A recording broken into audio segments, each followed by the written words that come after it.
सन्मान निधीचे आतापर्यंत 19 हप्ते मिळाले. आता आपण आज जाणून घेऊया 20वा हप्ता कशा पद्धतीने शेतकऱ्यांच्या खात्यात जमा होणार आहे.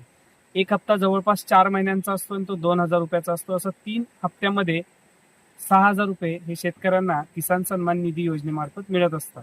प्रधानमंत्री किसान सन्मान निधीमध्ये अर्ज कसा करायला पाहिजे याच्यासाठी एक वेबसाईट आहे. सर्वप्रथम या वेबसाईटवर जाऊन तुम्ही लॉग इन करायचं आहे. प्रधानमंत्री किसान सन्मान निधी योजनेसाठी पात्र जे लाभार्थी आहेत किंवा शेतकरी लाभार्थी आहेत ते शक्यतो सीमांत किंवा लहान शेतकरी असावेत.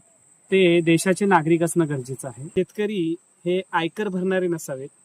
सगळ्यात महत्त्वाचं म्हणजे 10,000 रुपयापेक्षा जास्त पेन्शन होल्डर नसावे किंवा त्यांची पेन्शन 10,000 पेक्षा कमी असली तर ते नक्कीच अर्ज यामध्ये करू शकतात. शेतकरी नोंदणी यावर जाऊन तुमचा आधार नंबर आणि कॅप्चा एंटर करायचा आहे. संपूर्ण अर्ज सादर केल्यावर सबमिट बटनवर क्लिक केलं की झाला तुमचा अर्ज सबमिट. आता PM किसानचे हे हप्ते कसे बरं मिळवायचे तर ते जाणून घेऊया. सर्वप्रथम तुमचा eKYC पूर्ण करा. तुमचा आधार बँक खात्याशी लिंक करून घ्या आणि त्याची पडताळणी करा. आता बँक पडताळणी करताना IFSC कोड आणि बँक नंबर जो अकाउंट नंबर असतो याची तपासणी करणं गरजेचं आहे. आजच शेतकऱ्यांच्या खात्यात 20वा हप्ता पडलेला आहे आणि आपण पाहू शकता तुमचं नाव त्याच्यामध्ये आहे की नाही.